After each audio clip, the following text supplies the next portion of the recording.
Join me by the candlelight.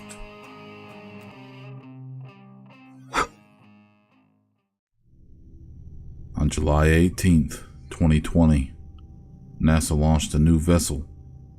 6 astronauts boarded Goliath 1 and set off to prepare the first human colony on the moon. The preparations were expected to take a year, but the vessel carried 6 months of additional food past the expectation in case of emergency. Radio communication was possible only on the side of the moon facing the Earth. The astronauts were told to stay in this area to maintain radio contact. The astronauts had landed on the eastern border of the Serentitis. This lunar mare was largely covered in basalt and held few craters, making it perfect for colonization. The goal of the astronauts was simple: map the area for colonization and blueprint the construction of buildings. The only real danger on the moon was the meteor striking it, as the moon was devoid of any atmosphere. An electronic journal of the day's event was to be sent back to NASA, along with any interesting photos or videos, although it was to be seen if anything exciting could happen. It was the moon, after all. The first few months of journals were fairly normal. The astronauts were right on schedule with the predicted progress. They wasted no time to blueprint the area. Everything in a normal town was to be in the future town: a grocery store, a school, a hospital, among other things. Of course, these supplies would need to be sent by other vessels. It wasn't their mission to build anything. Then, on the 17th of September that year, the daily report had not come. It was speculated that it was forgotten, but didn't come the next day either. Radio communication was not successful with the astronauts and was only met with static. The radio tower was seen as working perfectly. It seemed that the astronauts were simply not within range of it. Several missing videos were later recovered from the site. The following is a description of each video. The astronauts were told to label their videos by date, using numbers following the date if more than one video was recorded that day. The first video was labeled appropriately as September 16th, 2020. It is around 10 minutes long and is mostly spent examining small craters near the border of the Mare. Near the end of the video, the astronaut talks about hearing scratching noises from the crater, but this wasn't audible. The journal sent to NASA for the 16th of September did not mention this noise.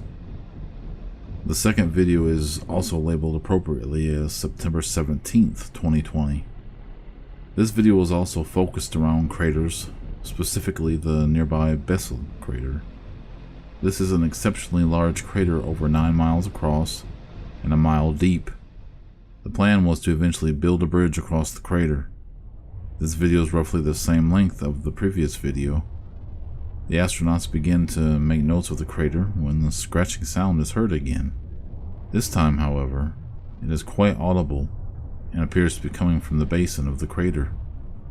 The sound becomes so loud it begins to irritate the astronauts. One of the men looks down over the edge to find the source of the sound. A force unseen by the camera suddenly pulls the astronaut into the crater. His screams are heard briefly before the camera is cut short. The third and final video is labeled Code 7700, Please Help. The date is unknown, but it can be assumed it is probably the next day. It begins with an astronaut in an oxygen tent, talking to the camera. He explains in a calm voice that he has been unable to contact the radio. He also explains about how 2 of the astronauts have been horribly slaughtered. At this point, tears start to roll down his face, but he continues in a calm tone. The scratching noise from the previous videos is heard suddenly and sharply. The camera is knocked to an adjacent wall of the tent, and we listen to the astronauts pleading, followed by a heavy thump. The man continues to plead and cry out for help, stating that he can't breathe. The camera is completely turned away from the man, so it is not seen what is attacking him. We see blood beginning to splatter the adjacent wall. The man continues to scream for help and is now completely bawling. Blood splatters against the wall for a second time against the wall, alongside the sound of bones snapping and flesh being torn from them. His pleas for help suddenly stop and are just reduced to inane screaming and crying. As blood splatters against the wall again, a bit of brown liquid now mixes in with the bright red liquid. The tearing sound has since been replaced with that of squishing and sloshing. The only sound the man makes now is a quiet death rattle.